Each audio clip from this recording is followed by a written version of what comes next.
Hello, hi everybody. Today I will present one paper published in the New Rip last year. The title of the paper is the NAS-Bench-x11 and the power of the learning curve. Here's the content. First is the introduction. Second, how we creating the surrogate benchmark with the learning curve. Third is the power of the learning curve extrapolation and experiment, and the last is the conclusion. We know that the NAS achieve state-of-the-art performance on many computer vision tasks like image classification, object detection, or in instant segmentation, and but the problem in the NAS is the reproducible, because in the NAS paper they use a different short space. For example, dark develop their own source space, and the EpiNet have their own source space, and NAS develop their own source space. So because of the difference in the source space, so it's very difficult to compare the NAS algorithm. And the second thing is the training pipeline. For example, they use the different number of epochs for training their network. They use the different data augmentation, and also they use a different train and validation set. And another question is how many trial we run, and because if we just run like one time or two times and we achieve a good performance, maybe it's just because of we are lucky. So it's better to run to perform the experiment as many times as possible and take the average. We will get the result that is close to the actual performance of the algorithm. So to solve this problem, the researcher released the NAS-Bench for comparing the NAS algorithm. Until now, there are several NAS-Bench. For example, NAS-Bench-x11, NAS-Bench-x201. This NAS-Bench for image classification tasks. As you can see here, that in NAS-Bench-x11, they evaluate around 200,000 network, but only on the cipher 10. And in the NAS-Bench-x201, the number of the network is smaller than the NAS-Bench-x11, but they evaluate on the three datasets, cipher 10, 100, and the ImageNet 16, 120. ImageNet 16 here means the dimension is the 16 by 16, and it only has the 120 classes. So the advantage of the NAS-Bench is that we can easily compare the NAS algorithm, and it's very fast to compare the algorithm because we already have the training, validation, and test accuracy. But the problem is that when we train a network, it takes a lot of time, and in some search space, it contains a lot of candidates. For example, in dark, we have this total network in the dark search space. So it's impossible for us to train our network. So the research community come up with another idea, is that we instead of the training our network, we will fit in a surrogate model using a subset of the network, and we using this model, we will predict the performance of the own network. For example, in NAS-Bench 301, they are maybe they are the first to use this approach.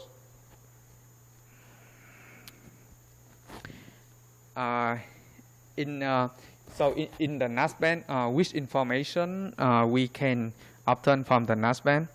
For example, on the NAS-Bench 101, we can get the accuracy at 4, 12, 36, and the last epoch.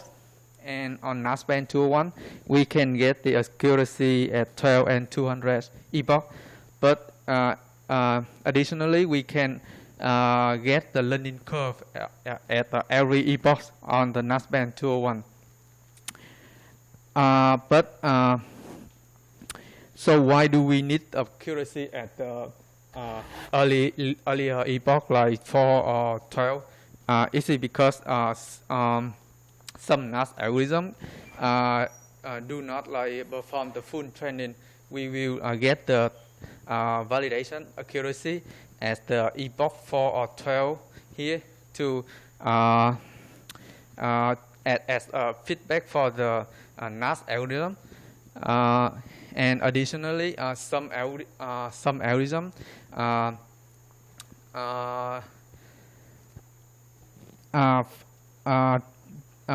for example, when we use the accuracy at the last epoch, this is usually for the single fidelity NAS methods. For example, the random check evolution, that they are single fidelity methods. But for multi-fidelity methods like the hyperband, this method, they use the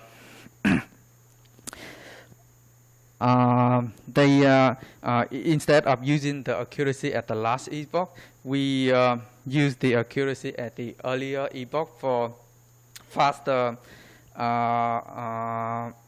evaluation. So because of the multi-fidelity method that needs the information of the learning curve here, so we need to develop the surrogate benchmark with the full learning curve. And here the contribution of the paper. They first develop a technique to create surrogate NAS benchmark. That include the full training information for each architecture, including the train validation and the test loss and accuracy.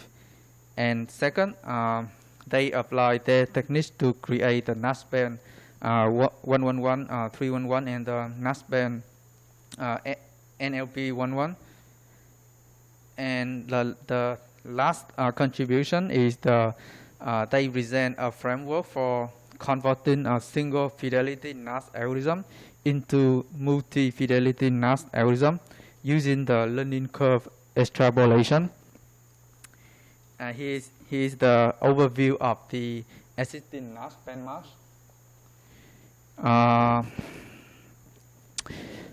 So the first 5 benchmark is developed by the researcher, and they have to train on the network in the short space. And the last 3 benchmark is developed by the paper. They predict the learning curve for our own network. And as you can see here, for the full training information, in here some NAS-Bench can provide, but some NAS-Bench do not provide that information. But their proposed method can provide the full training information. So we will study how we create the surrogate benchmark with the learning curve. First, the learning curve can be decomposed into 2 parts. The first part is the deterministic, which depend on the architecture and coding, and the second part, this is the noise in the architecture training pipeline. Here is the formula of the of a learning curve. As you can see here, this is the deterministic part, and this is the noise.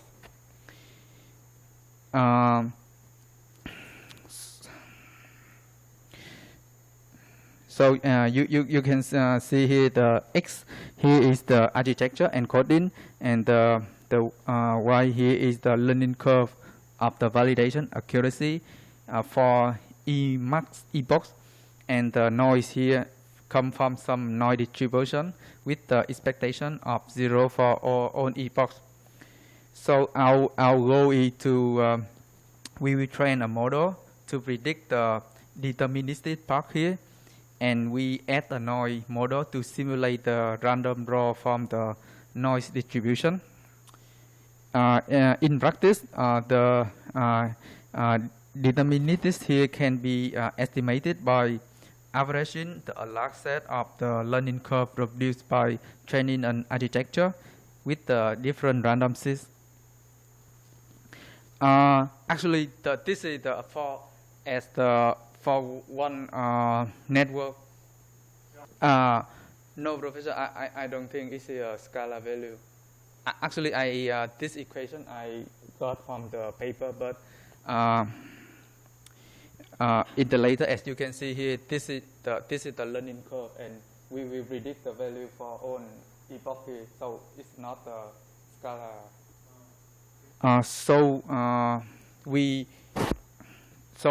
In here we decompose the learning curve here. The Y here is the learning curve into two parts. One is the deterministic part, and one is the noise. So we need to train two models. First is the deterministic part, and the second is the noise. So for the first part, we train the model F to predict the mean learning curve. It's a challenging task because in the real world, the number of epochs is large, for example, greater than 100. So they propose a simple method is that we will learn to compress and the decompression. So for the compression part, we instead of training for all epochs, we only predict for the K epochs, and then we have another decompression. We will decompress the value from here to the from K to the Emax epoch, and they test two compression. The first is the singular value decomposition, and the auto encoder here. Actually, these two compression is not developed by their paper. Actually, they adopt from the previous work. As you can see here, this is the singular value from the SVD decomposition of the learning curve, and the K is the number of the component, and the middle figure is the mean square error of the reconstructed learning curve.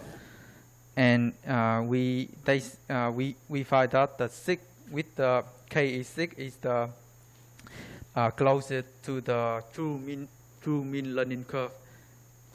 And the last and the third figure is the learning curve, the comparison between the real learning curve and the reconstructed learning curve with the different K value.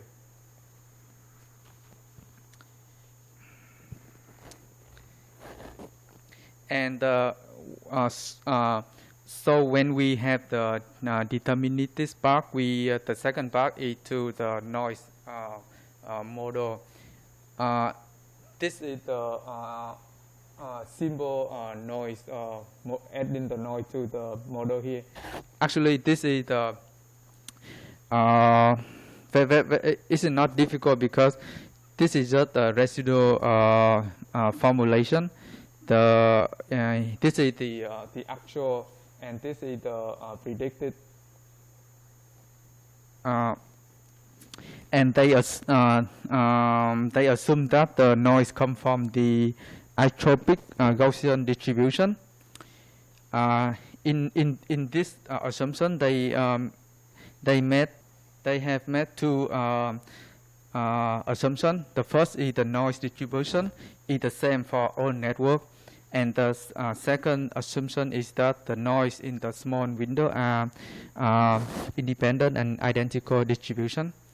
So with the first assumption, we have the two baseline noise model. The first is a simple sample from the standard deviation statistics, and the second is the Gaussian kernel density estimation.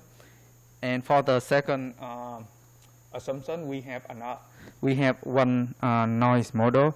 That's the noise model is trained to estimate the distribution of the noise over a window. So far, we have know there are two methods for compression.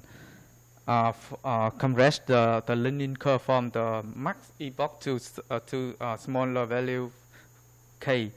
That is the single value decomposition and the autoencoder. And we have three noise model: standard deviation, the GKDE, and the window. And for the surrogate model, actually the paper use actually they are not the first one to propose the surrogate model. They adopt the three surrogate model from the previous work, the LGB, HGB, and the NLP. For evaluation, the performance of the surrogate benchmark depends on the size of the training and the length of the learning curve and the distribution of the learning curve that satisfy the noise assumption. We evaluate the predicted mean learning curve and the predicted noise distribution using the coefficient of determination and the Kendall-Tau correlation for the predicted mean learning curve. And for the noise distribution, we use the Kubeck-Leibler.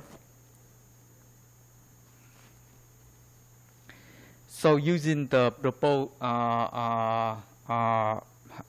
proposed methods, we will learn to generate the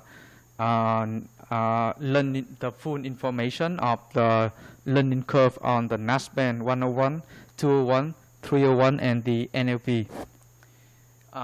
First is on the NAS-Bench 111. Here is based on the NAS-Bench 101. So because of the NAS-Bench 101 did not provide the information of the full own network during the training, they only released the test accuracy, train, and the validation accuracy at the final epoch. So we have to train a new set of architecture, and we will save all the learning curve information. So the set of the architecture is chosen using first they randomly generate 861 network, and the second they get 149 network generate from 30 run from 3 algorithms: bananas, local shock, and regular right evolution. And last they add 91 network which contain the fewer than 5 nodes. They choose this because they want to make sure that the new set of architecture has the good network, has the not good network, and some random network.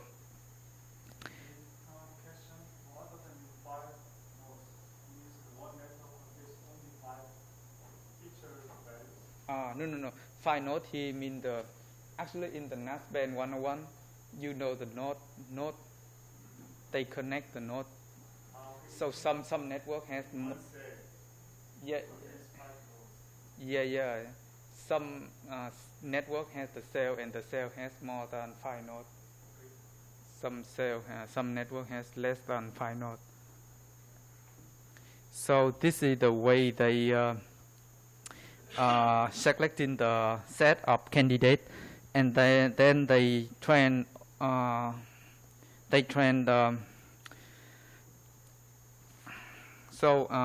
As you see, can see here, there are 2 compression model, 3 noise, and 3 noise model, and 2 surrogate model. So it's end up with 18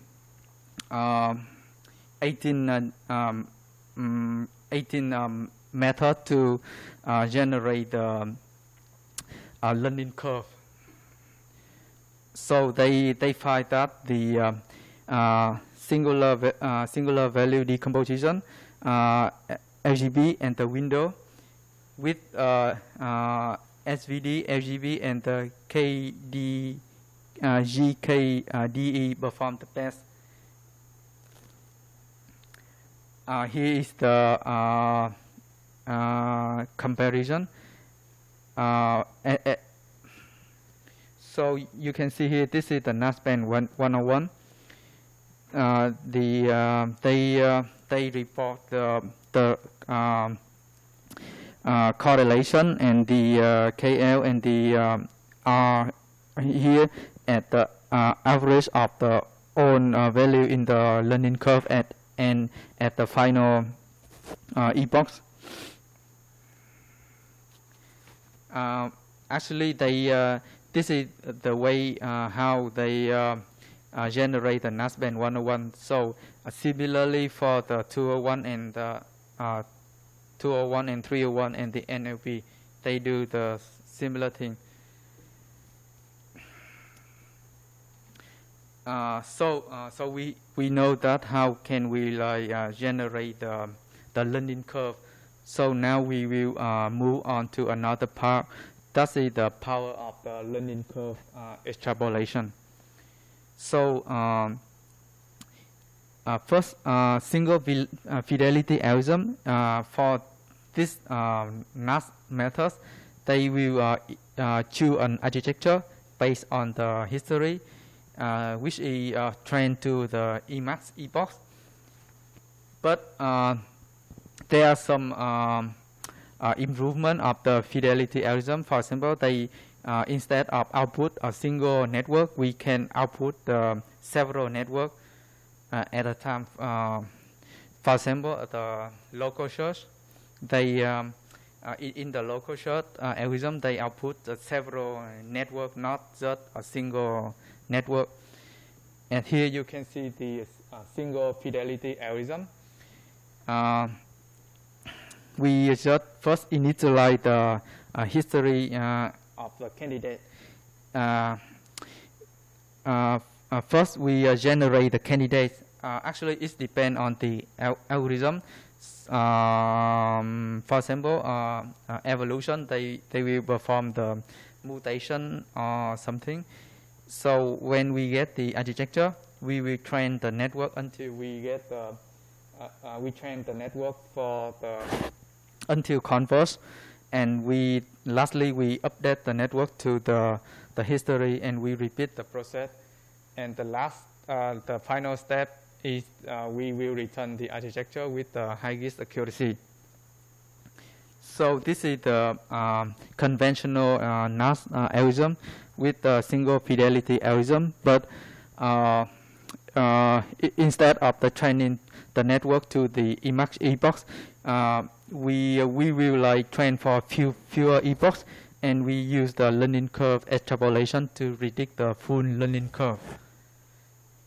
There are 2 methods for learning curve extrapolation. First is the weighted probabilistic modeling. This method takes a particular learning curve as input and extrapolated it by fitting the learning curve to a set of parametric function. And the second method is the learning curve support vector regressor. this is the modeling-based learning. We train support vector regression that can predict the learning curve of to predict the learning curve. And the second algorithm is the modification of the first algorithm. As you can see here, after we generate the candidate, we will train the network for fewer epochs, and then we will this is the learning curve extrapolation. We will predict the accuracy at the last epoch, and we short them. After that, we will. This means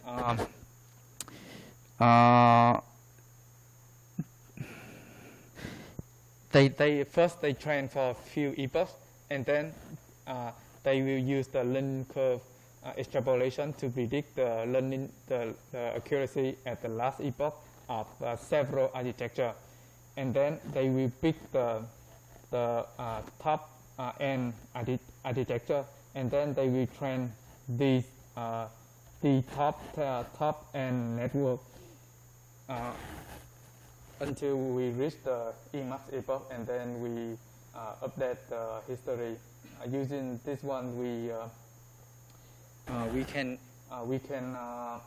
achieve a faster in the searching, because we do not have to train on network until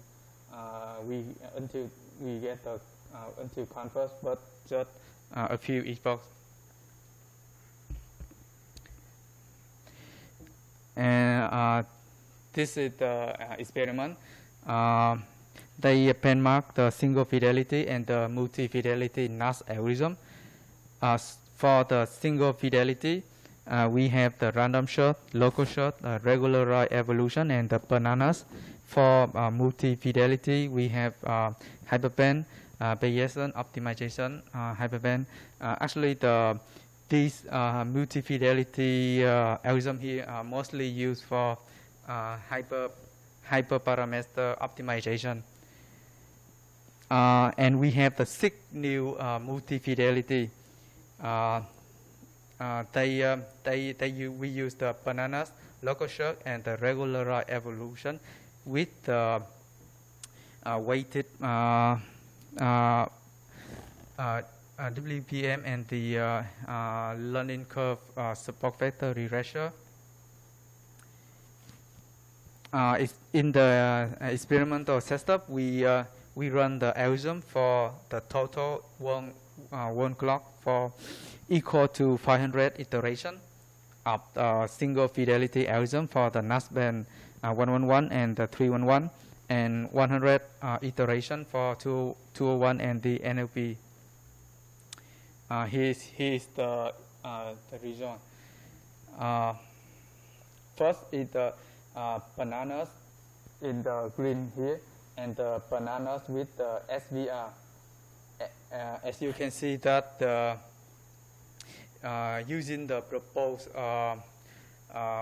proposed method, that's using the learning curve extrapolation, we achieve a better performance than the single fidelity algorithm. And we find that using the support vector regression perform the best. Yes, Professor. Actually, this is not new. Yeah, the learning curve extrapolation this is not new. This is not a new topic. Some researchers have done that before.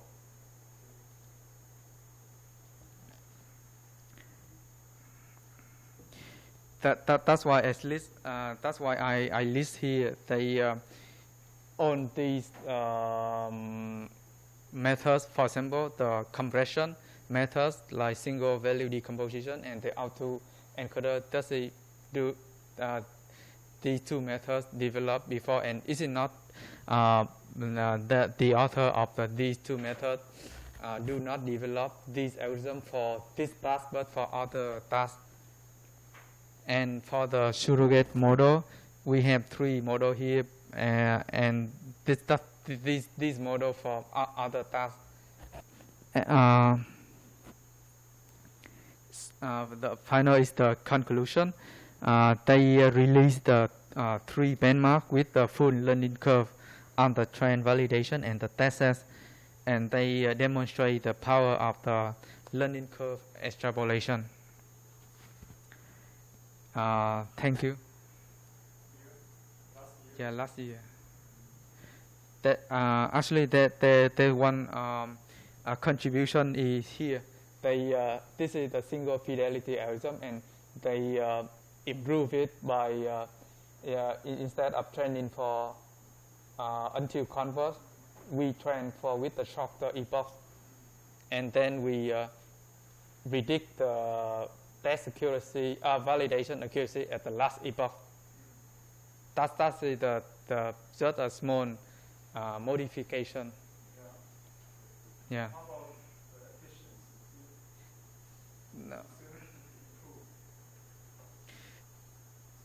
This you can see here. This is the bananas here, and this is the bananas with the SVR. The SVR is the support vector regressor. They train the SVR to predict the learning curve, to predict the validation at the last epoch. Yeah, you can see here with the given the same running time, we using the learning curve extrapolation, we achieve a lower regress than the original.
actually the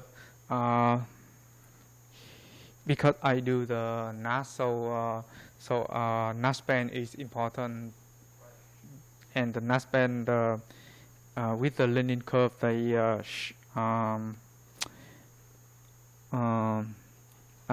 first we know that this work have been done. Yeah, provide information of the training, testing, and validation for own epochs for the own network in some short space. And we try to find is there any way to improve the performance of the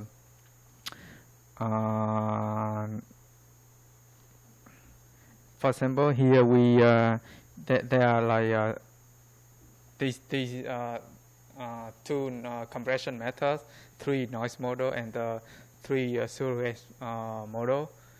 So we spend time to improve the performance. For example, like here,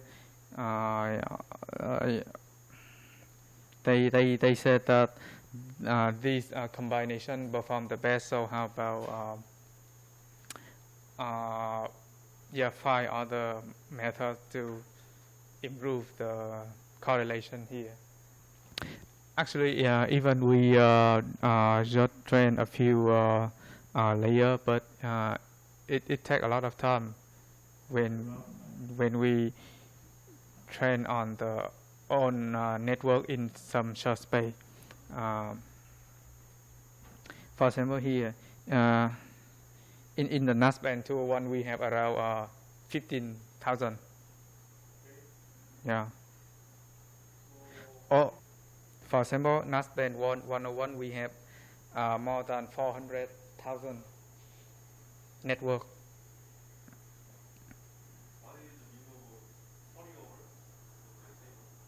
Queryable mean we can get the accuracy at we get the accuracy at the we get the accuracy of the specific network. Yeah. No. The last epoch. Yeah. This means like we have the accuracy of the own network in the search space, and that's the variable. But for the NLP, we are not. We cannot vary them. Actually, I don't have experience with the natural language processing, so yeah. But for the computer vision, for the image classification task, like 101, 201, 301, yeah, we can get the test the accuracy of the some network. The 101, this is the first NAS-Bench-x. They define they define the operation. Operation here means the 3x3 convolution, 1x1 convolution, max pooling, yeah, and so on. That is the operation, and they define some operation, and they define how we connect the node to build a network. That's it, the NAS-Bench-x11. And the NAS-Bench-x201, yeah, they do something similar, but the size is smaller than the NAS-Bench-x101 because the number of operation is less than the number of operation in the NAS-Bench-x101. In NAS-Bench-x201, they use 5 operations, but in the 101, they use more than 5. And in the NAS-Bench-x201, the depth of the network is shorter than the 101. In For example, NAS-Bench-x11, they only evaluate on the cipher 10, but the NAS-Bench-x11, they evaluate on the 3 datasets, 10, 100, and the ImageNet 16.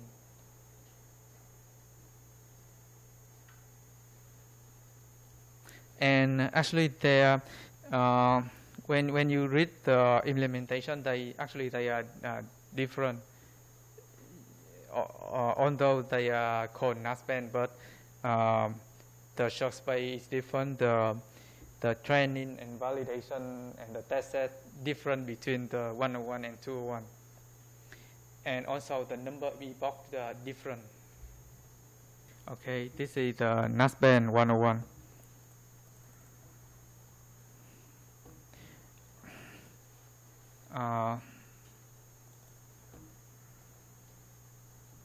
Yeah, this is the skeleton of the each model. So this is the overall design. We have 3 stacks, and in each stack we repeatedly stack the cells, and followed by the down sample. And here you can see that in the NAS-Bench-x11 they use 3 operations, 3 by 3, 1 by 1, and 3 by 3 max Boolean. And they set the limit of the maximum number of the S is to 6 to 9.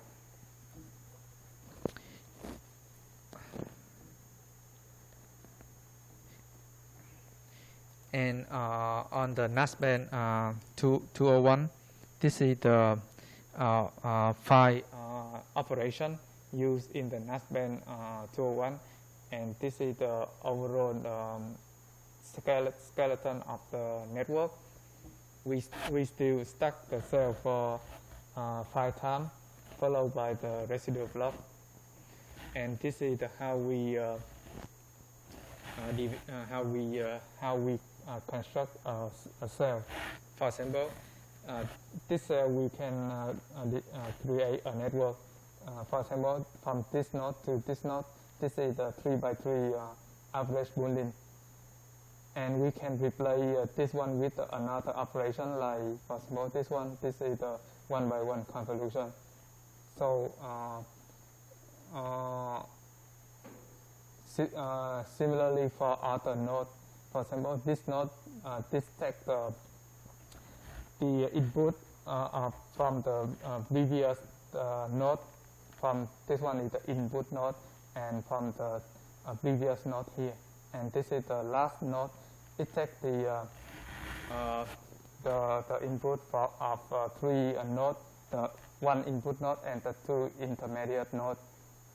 This, using this one, we can develop some short space.